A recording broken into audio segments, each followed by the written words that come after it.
I know that you're a convert. Am I right about that? Yeah, I'm a revert. Okay. So I got that wrong. Well, let's talk about that. So, you were born and raised Catholic, right? I was born in Iowa and raised Catholic for, all of my period growing up. And then I was about 18 years old. I started to really, really search and looked into Eastern religions and the Bhagavad Gita, Tibetan Book of the Dead, Eastern meditations, Beatles, Bob Dylan, the whole thing. And that, that kind of led me, it led me to really go deeper. And through a girl in college who I'm now married to, she introduced me to this personal relationship with Jesus, which I really didn't know anything about that. I didn't have any kind of what I would call relationship with God when I was growing up, even though I was Catholic. That was my own ignorance. But I ended up, going after this completely, and I gave my life to God and ended up in Bible college in Dallas, Texas. And shortly after that, I left the Catholic Church and continued on in radio and television, and then I was ordained a Protestant pastor. Oh, and wow. and then That's what I remember. studied my way back into the Catholic Church. That's what I remember. Yeah. I'm a revert. I think Scott Hahn gave me that title, Right. a revert Right. versus a convert, but I'm almost a convert. So how do you formally leave the Catholic Church? You got to yell at a bishop. Did you do that? No, you didn't do that. I did. I did it, and I did it in spades. Oh, wow. The bishop came from Fargo to Valley City, North Dakota, not for a mass, but just to hear the people, kind of like open up. How are things going? This is what we're doing.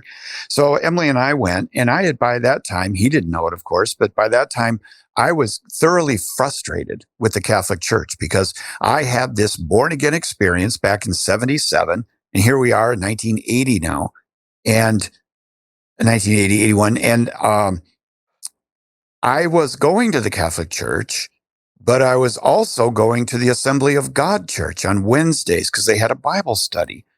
And the bishop came through and he held this open service to field questions. And I raised my hand and he pointed to me. And I was probably the fifth or sixth person to ask a question. I stood in the middle of the aisle and I kind of came unglued. And I had told him that I had given my life to the Lord, but there doesn't seem to be any room for me in the Catholic Church. The truth is, I was just making all that up because I was angry with my dad and my mom and my sisters because there was really a rejection of this new relationship with God. They didn't understand it. And to be honest, I was probably a little cocky too. That they needed what I had and I didn't want them to go to hell. And, no parent really wants to hear their kids say that to them. Mm-hmm. And so I started to say to the bishop in front of everybody that Catholic Church says, you're married. Assembly of God says, we can use you. Catholic Church says, you're not educated enough. I'm making this stuff up on the fly. Assembly of God says, we can use you. Catholic Church says, you're married, you're not educated. Well, all these things. And I kept coming back to the Assembly of God. And so all that frustration with my mom and dad and my family came to a head. And I raised my voice and I clapped my hands. I stomped my feet as if to knock the dust off of my feet. Wow. And I looked at the bishop and I said in a very loud voice, I said, from this day forward. And I pointed right at him. And then I yelled at the top of my lungs. I said, I am not Catholic. And I turned around and started walking out of the church, and my poor wife was following me out, looking at everybody in the small town of North Dakota. Like, I don't know what got into him. I'm really sorry, Wow. And the next day I went out to a convent outside of town, which was my custom every day to go out there and pray with these charismatic nuns out there. And they were there at that meeting when I yelled at the Bishop Driscoll from Fargo. And they told the bishop, don't go back to Fargo tonight. Stay in the priest's quarters out at the monastery because he comes out every morning. And I don't know what got into him.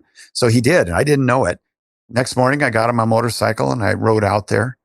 And I knocked on the door like I normally do. And he answered the door. Oh my. And I was almost passed out. I thought for sure he was going to give me a card, go to hell, just there. And so he invited me in and he said, I want to hear your story. So I told Wow. him my story.